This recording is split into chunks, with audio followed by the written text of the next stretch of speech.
Hello, you wonderful people, and welcome to another episode of Super-Fanta-Fi. This being a show where we're talking about TV shows of the supernatural, fantasy, and or science fictional genre. For today's episode, I'm going to talk about the season finale of Killjoys. A fantastic season finale. Beautiful thing, obviously, like storyline-wise, you obviously know it's going to deal with the war, but what I appreciate it too is that the show still keeps its balance of like its humorous side as well as the serious stuff, because there was a balance of serious stuff and some hilarious conversations and stuff that obviously I'll break down everything that went down in the episode. First of all, like, this is kind of the most like space heavy fighting we've ever seen in the series. Like, I mean, obviously it's popped up before, but not to this extent. And so it's kind of interesting seeing all these different things happening. You had like Dutch and Johnny finding out about Alvis. Great that they didn't want to tell anybody because it's like that's going to mess with morale. So it's like we fight today, but we mourn him tomorrow. Then the whole Delsea situation of kind of trapping her. I kind of figured that was all some trap because like no one else really knew that Anila was around and everything. So like all of it, you kind of figured like, you know, Anila sending out the person she cares most about, especially the person that she cares most about who's also carrying the future of the Holland. You know, there's no way she sent her out without a plan. So I kind of figured that whole trap situation would play out the way it did. What also got me is the fact that she stabbed Johnny like she did. I was wondering if Johnny was going to figure it out, but he did. But I don't know. It's hard to say when exactly he found out, or was it partway through the conversation, or was it like immediately? But he figured it out because, like, yeah, you obviously know when your best friend's not. You're such good friends that you know when your friend's not themselves. And so, stabbing him, in fact, with the weapon Dutch was given from Klein to use against Anila. I just thought that was so. I mean, obviously, you can almost think of it as poetic justice, considering the fact is, I mean, actually, when you break it down to think about it, Johnny's literally in the same condition that Delsea was in. She was left with like a single wound from Johnny shooting her. Now Johnny's got a wound from Anila, because it's like, yeah, originally I was going to let your fate be up to Delsea, like you were going to be Delsea's to take care of, but because you shot her and, you know, like she's so in love with Delsea, she ended up stabbing him. Luckily, Lucy got in the way. Gosh, like so much is happening all at once. Obviously, you see Pri and Garrett kind of like that wrapping around his. I don't think that's like a getting. Well, yes, it was getting married because they comment on like, oh, you know, we still got our honeymoon to take care of. So it's cool seeing that relationship is going further and everything, having each other's back during the fighting and everything. Probably one of my favorite lines, easily one of my favorite lines, is like when Johnny and Davin are about to leave to go after Dutch. You have Zeppelin like, I love you, Johnny. And both Dav and Johnny stopped and looked and like, wait, what? And turned towards her, and she's like, okay, that was like a moment of desperation. So I immediately took that as like, well, you don't really love Johnny, you're just saying that because you needed an excuse to make him stop and like not like, oh, like some desperate attempt to keep him there, which was kind of interesting. Because I always thought like maybe there was kind of a thing there between her and Johnny, possibly, just them being the eggheads of the group and everything. But it just seemed like out of anybody, especially her comments last episode about like, I mean, obviously not in that way, but I mean, if you want to be it, you know, or whatever, you know. So I just thought that was kind of interesting. Which later on in near the end of the episode, she starts making out with Pippin, which I thought was kind of interesting. I guess it's a situation where like, oh man, all hell is breaking loose. You're the nearest person. So it makes you wonder, was it just like, oh, she actually had feelings for him, or was it just in fact that, like, if Johnny was there, would things have been differently? I'm curious about that. I want to know, does she legitimately have feelings for Johnny, and she just back away just because she's like, no, I'm not about to get into it. I do love that they kind of gave her a brotherly hug, and she's kind of in the middle. She's like, ah, oh, gross. Also, the fact that Pippin played a part in this episode, just like him being in the war room because Turin kind of took over and everything, and he's like, oh man, get this guy a drink, and talking about the other general, like, yeah, he doesn't need a drink. It's like, you're so out of your element while you're like the only non-essential person in the war room and stuff like that. I just love that you're just standing out so much. I'm very curious to see if like he's going to play a bigger role like next season. Obviously, I'll get into that later on, but I'm curious just because like he's just a recurring character that's popped up now that makes me wonder, like, are you going to pop up in the future more since we're getting he's becoming a more familiar face. I mean, granted, it's extenuating circumstances because everyone's got to come together because it's the war and everything. Hands down, also some of my favorite conversations are the ones between Delsea and Davin, because Davin's like, so did we, and she's like, yo, no, because if we did, you'd remember. And he's like, asking all these questions like, how about a C-section? Have you thought about a name? Are you? I'm kind of fond of apostrophes and stuff like that. And she's like, if he says another thing, kill women. He's like, hey, I'm a father here. You know, I have rights in this situation. You have Johnny kind of nodding along. Well, yeah, it's so interesting having these that's what, well, once again, the humor of it too is just like, especially where they end up at the end of the episode where they're trapped in that elevator with Anila, and just like, even when it's almost about to shake and Davin's about to reach out to help her, she's like, no, and he's like, fine, whatever. And just like, it's so interesting because it's like, obviously Delle Seyah, we all have like very negative feelings towards it, but it's a peculiar situation where it's like they're putting her into, it's like they flip-flop on her, because it's like, oh, you hate her one minute, but then in this episode you can't help but love her just because of the dynamic between her, Johnny, and Davin is so good. Because obviously they're in this to protect both the women that they love, her, Anila, them, Dutch, and I don't know. It's so crazy that sworn enemies have come together now, because like they've disliked.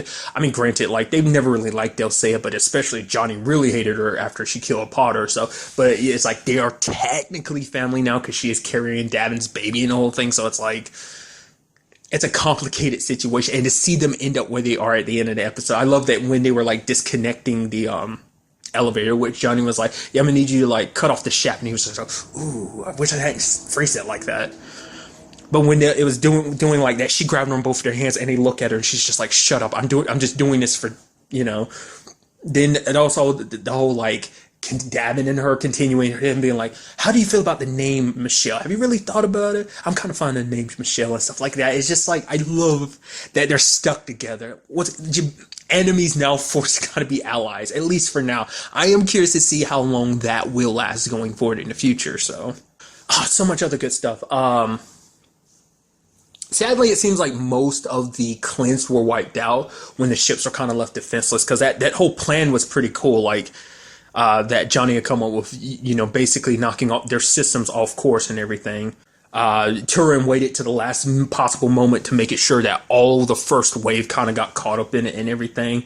So, but it seems like, I mean, at least the only one we know for sure that made out of there is Fancy. So, but it does seem like there are some of the other cleansed left. But just the whole like Turin being like, yeah, I'm gonna go down with this ship. You know, the captain has to go down with the ship, and Fancy's like, but you're not the captain. He's like, God damn it, let me have my hero moment, you piece of shit.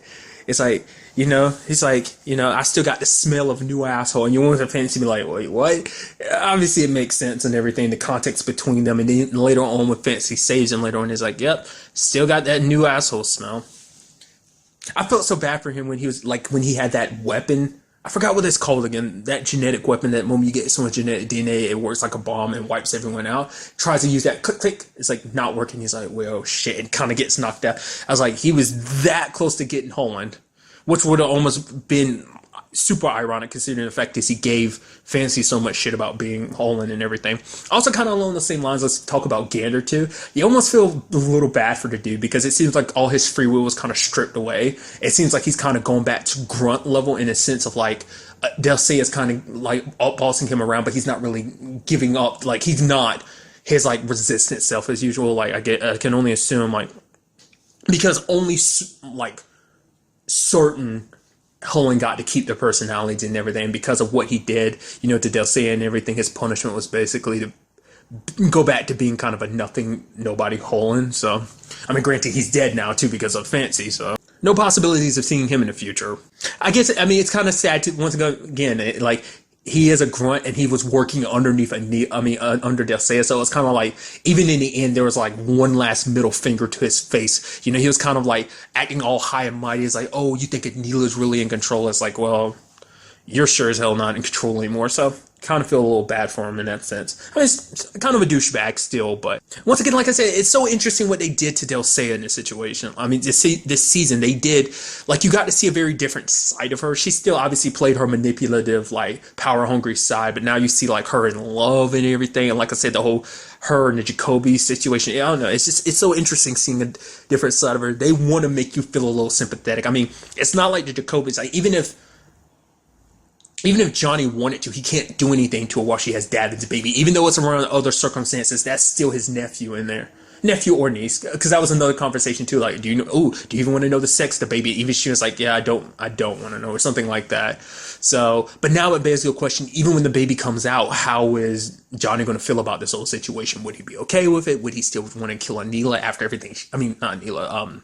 Delcy after everything she's done. So many questions on that front. But obviously, the biggest part of the episode has to be the confrontation between Anila and Dutch coming face to face for the first time. Like, it's so interesting, too, when you think about it. This is the first time they've ever physically met. And obviously, Anila kind of, like, is super pissed. Because to her, it's like, Dutch is a reminder of the fact that her dad's not... She blames her for Klein dying. It's like getting pissed at her for even saying Klein's name. Even the fact is that Klein died protecting her. It's like, how dare you say that? Shut up, shut up, shut up, shut up, shut up. Because it's like she blames Dutch because she's like, you took everything from me. And Dutch is like, what the hell are you talking about? You took everything from me. You've taken you killed Alvis. You're trying to take the people that I care about, trying to kill everyone. I mean, her plan is to literally wipe out everyone and then kill Dutch, to leave Dutch alone, to make her feel the way she felt. Even messing with her, being like, oh yeah, I stabbed one of the Jacobys. The big one or the small one? Don't even remember. And who's Alvis? All right. The monk. You know, so saying all that just to kind of piss her off even more. But what's kind of interesting is when Dutch ended up stabbing her in the head, it seems like that's what jogged her memory. I guess it like, I'm guessing it just kind of sent a jolt in her brain. Not less like whatever Zeph put in there did that. Like maybe that was the plan all along or whatever. I'm not sure. But maybe it's just like it hit her brain in just the right place to kind of like get the synapses in her head kind of going off. And maybe like it jolted like the hole in inside of her to kind of repair her brain or something. Because like all the memories came flooding back in that moment. So maybe they existed somewhere in her subconscious and it just took that stab to the brain, that jolt to kind of unlock them all. And then she remembers who Dutch is and it kind of makes her anger go away to a certain extent. But you kind of understand more about why Anila did what she did. It's because she was lonely and she wanted to kind of grow, like, you know, because Dutch is a representation of who she was. The little girl that her dad loved. And it's like, oh, like basically she's no longer herself, but she could kind of like almost like project, like what would be kind of the way, like word for, I guess almost project herself upon the child because the child is her. It's a sense of like, this child will maintain all my memories. This will be the happy version of me that, oh, obviously like Papa can raise it up to be, and you know, it's like he can be happy, but I can also be happy because I was like, oh, here's the good times, the good aspects of me growing up, you know. So I don't know, like Anila had her rationale for creating Dutch, and it's so interesting.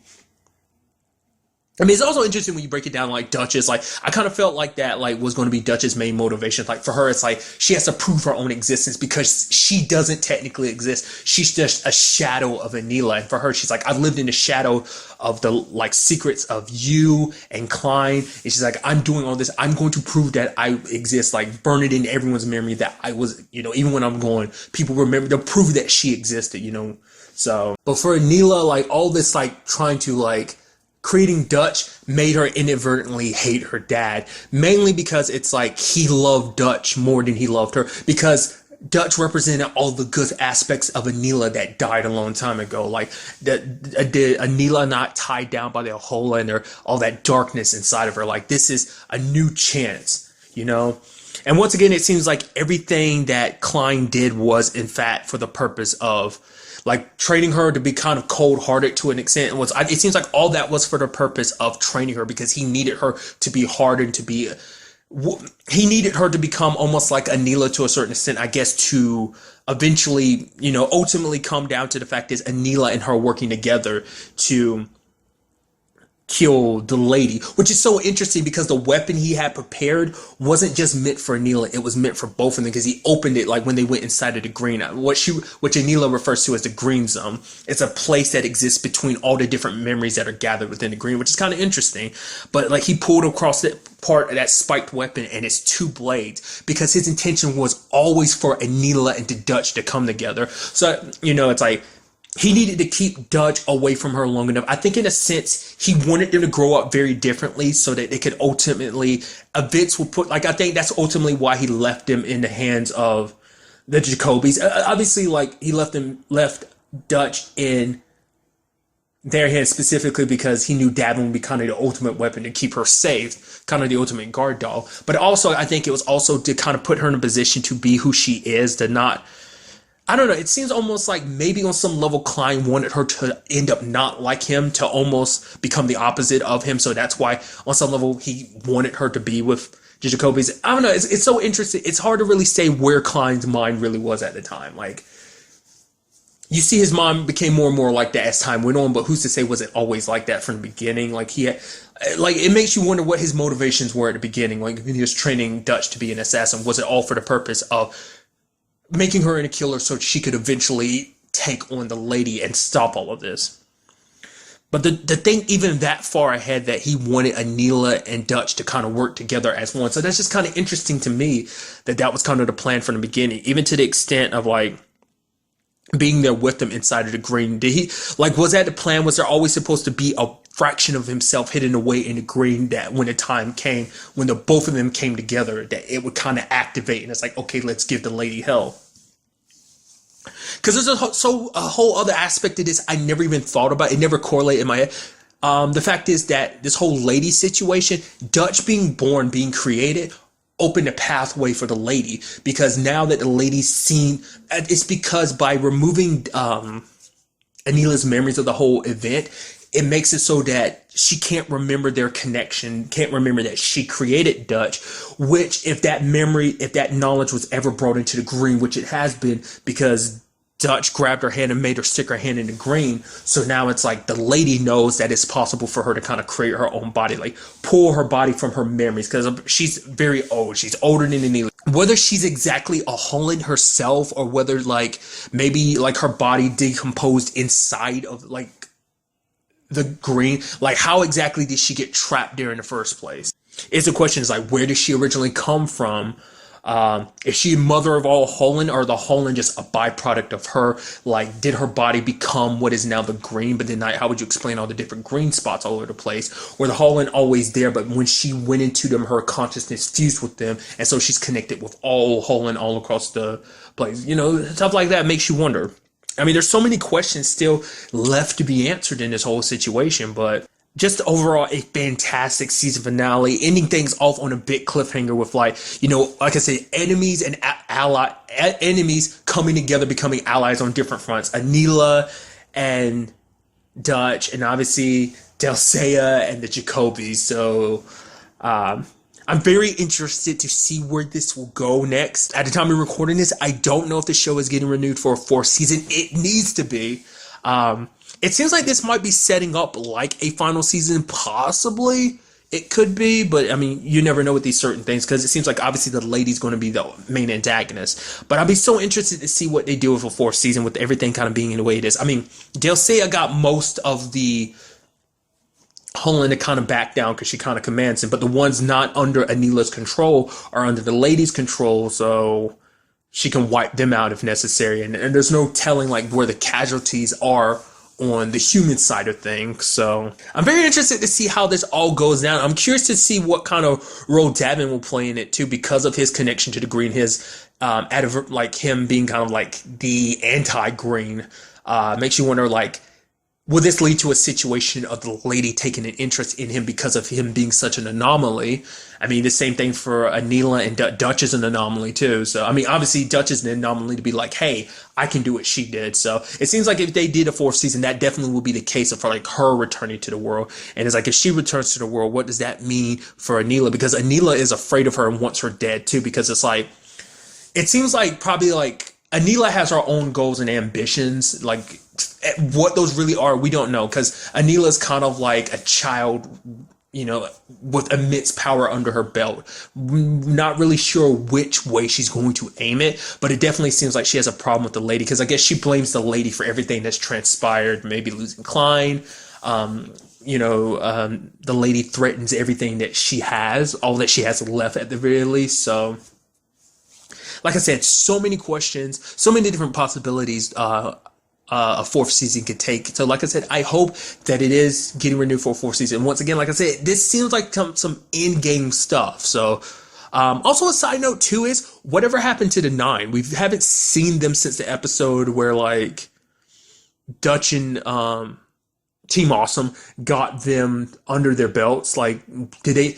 Like, I saw a whole bunch of dead bodies at the necropolis. I guess those were just people guarding it. I don't think they were the nine, because if they were, they would have made more of a point of it. But it's just like, it's so crazy. I'm also curious to find out what the nine's going to do when they find out that Dulcea is alive. And not only is she alive, she's a Holland. And on top of being a Holland, she's giving birth to the next generation of Holland. So now it's possible for Holland to give birth. It's a whole thing too. And that also means something too for Davin, because Davin is the key to eventually giving birth to the new generation of Holland, and being able to give birth and everything. So what does that mean for him? And what does it mean going forward with this whole Dulcea situation of being the parent? It's like I said, there's always going to be that love-hate relationship between them. It's like, yeah, you've always been a terrible person. Johnny really hates you because you killed a woman he loves, but you're carrying my child, and it just makes things weird and awkward, especially if Anila and Dutch are on the same side too. So it's like, we're all going to be in this together. I'd be definitely interested to see that too. Like, that means we'll probably be seeing a lot more Dutch and Anila like side by side taking on things together. That'd be kind of interesting. So, and immediately there was also something I might as well share it with you. Like, a thought I had was like, what if we end up having this weird thing where it's like Dutch dies, but in some shape or form she passes it on to Anila, all that she is, maybe her memories and stuff like that. Anila lives on, but maybe Dutch dies in a sense, but Dutch still lives on through her because she has all of Dutch's memories or something like that, plus her own. So I thought that would be kind of interesting if something like that happened. I mean, granted it didn't, but like I said, I do hope it's getting renewed for 4 seasons. I'd love to see what they would do with it, especially with the way circumstances are right now. So, love to kind of get an understanding of who the lady is and learn how she got to where she is, and like understand her more, what she ultimately wants. Because it seems like it's kind of like a wipe everything out mentality. So, is it just because she's been in the green so long that she's going crazy, much like Anila, or was she always like this? Like, once again, where does she come from? Like, all those things. So, but really, that's all I wanted to talk about in this episode. To the next time we meet, be happy, be safe, love life to the fullest, and enjoy it. Good day and goodbye.